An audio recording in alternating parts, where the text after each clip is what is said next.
민법 김덕수 교수님께 개인적인 자리에서 제가 했던 공부 방법을 설명드릴 기회가 있었는데,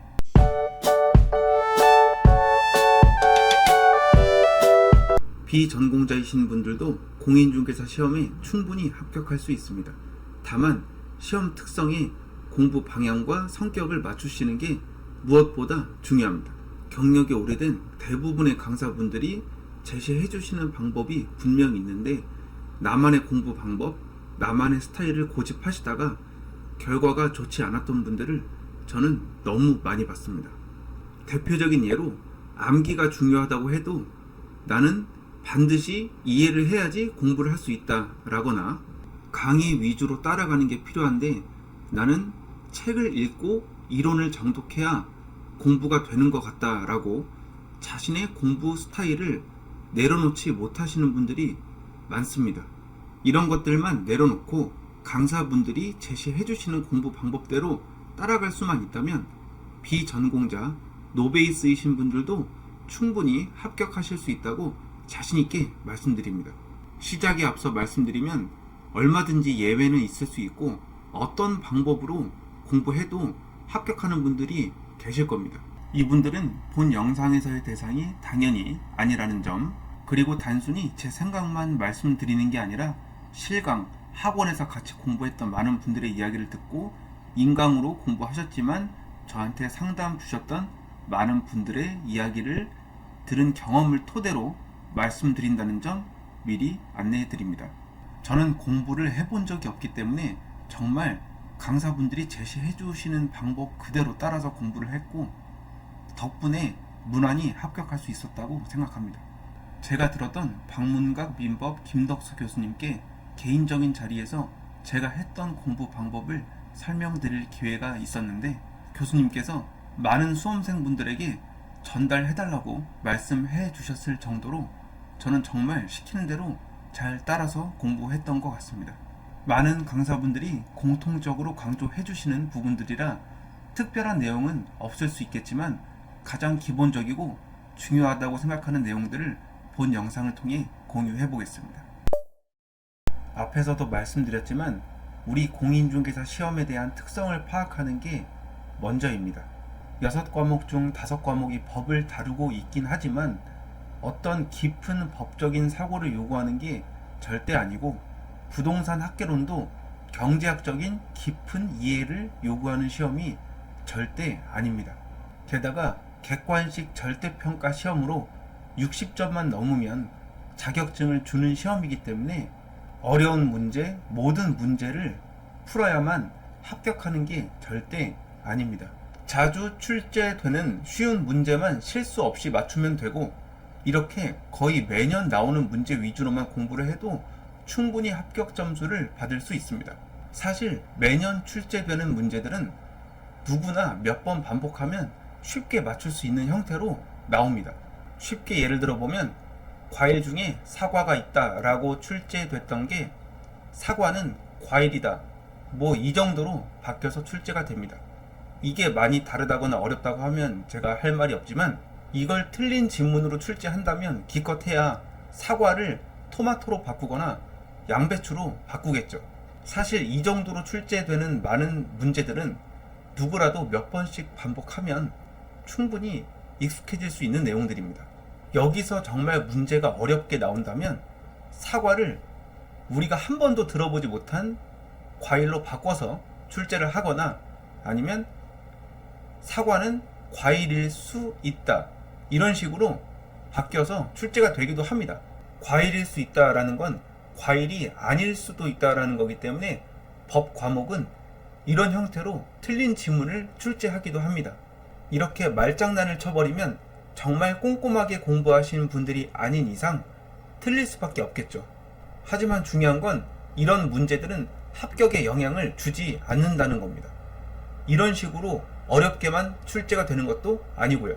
그래서 기출문제 베이스로 공부를 하되 자주 출제되는 문제와 그렇지 않은 문제를 수험생 입장에서 구분하는 게 어렵기 때문에 경력 있는 강사분들의 강의를 꼭 들어야 하는 겁니다.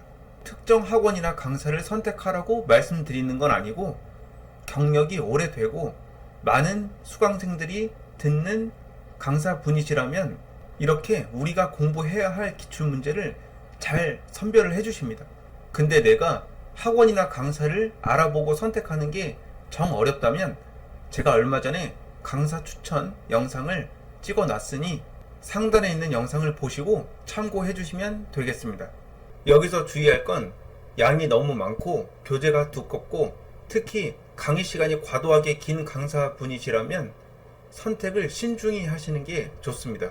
왜냐하면 이분들은 출제 빈도나 중요도를 선별해 주시지 않고 여태 나왔던 모든 내용을 강의해 주시기 때문에 수험생 입장에서 공부해야 할 양이 무분별하게 늘어날 수 있기 때문입니다.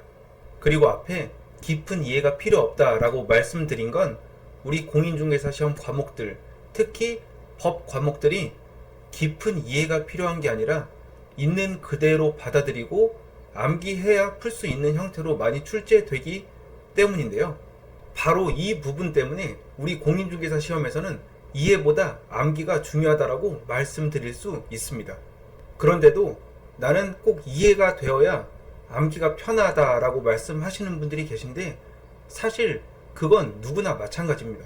이해가 되면 암기가 쉬운 건 누구나 마찬가지고 당연한 건데 문제는 6과목 모든 내용을 언제 다 이해하고 암기를 하냐는 거죠. 시험장에서 이해한 내용을 생각하면서 문제를 풀 수 있는 시간이 없다는 것도 문제지만 공부를 할 때도 6과목 모든 내용을 다 이해하려고 달려들면 의미 있는 반복 학습을 절대 할 수가 없습니다. 물론 내가 쉽게 이해가 되는 내용을 이해를 건너뛰고 암기를 할 필요는 없습니다. 하지만 누구든지 공부를 하다 보면 막히는 부분이 있고 이해가 어려운 내용들을 만나는데 이걸 하루 종일 붙잡고 있고 이해가 될 때까지 놓지 못하는 습관이 있다면 이 습관은 분명 합격에 치명적인 걸림돌이 될 수 있습니다.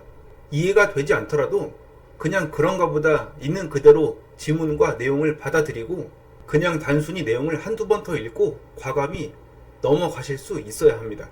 그래야지 6과목을 공부하면서 진도를 나갈 수 있고 시험날까지 의미 있는 반복 학습을 이어가실 수 있습니다. 저는 처음에 공부할 때 강사분들이 이 부분을 왜 이렇게 여러 번 반복해서 강조하시나 이해가 잘 안 됐었는데 학원에서 1년을 공부하다 보니 이해가 되더라고요.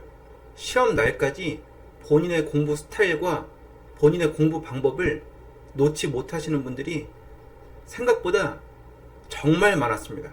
예를 들어서 2차 공법에 국토계획법, 건축법, 주택법, 도시개발법, 도시정비법, 농지법 이렇게 총 6개의 법이 있는데 제가 이 6개의 법을 다 공부할 동안 국토계획법 하나를 못 끝내신 분도 계셨습니다. 근데 이런 분들이 한두 분이 아니었어요. 이건 분명 공부 능력의 문제가 아니라 본인의 공부 스타일과 방법을 버리지 못해서 생긴 결과입니다. 습관이 바꾸기 어려운 건 맞지만 모든 강사분들이 공통적으로 제시해 주시는 공부 방법이 있다면 내 공부 방법과 스타일이 뭐가 그렇게 중요할까요? 1년에 딱 한 번 있는 시험인데 그냥 내 방법이나 스타일 내려놓고 1년 안에 확실하게 한 번에 붙는 게 훨씬 중요한 거죠. 강사분들이 기출문제 많이 풀어보라고 하는 시점에 이론 계속 읽고 있고 배속으로 강의 여러 번 돌려보라는 시점에 그래도 계속 책 읽고 있고 자료 이것저것 보지 말라고 공부할 자료, 풀어볼 문제 딱 정해줬는데 자료 이것저것 모으다가 뭐 하나 제대로 완성시키지 못하고 이렇게 끝까지 본인 공부 방법, 본인 스타일 버리지 못하다가 결과가 좋지 않으셨던 분들 올해 정말 많았습니다.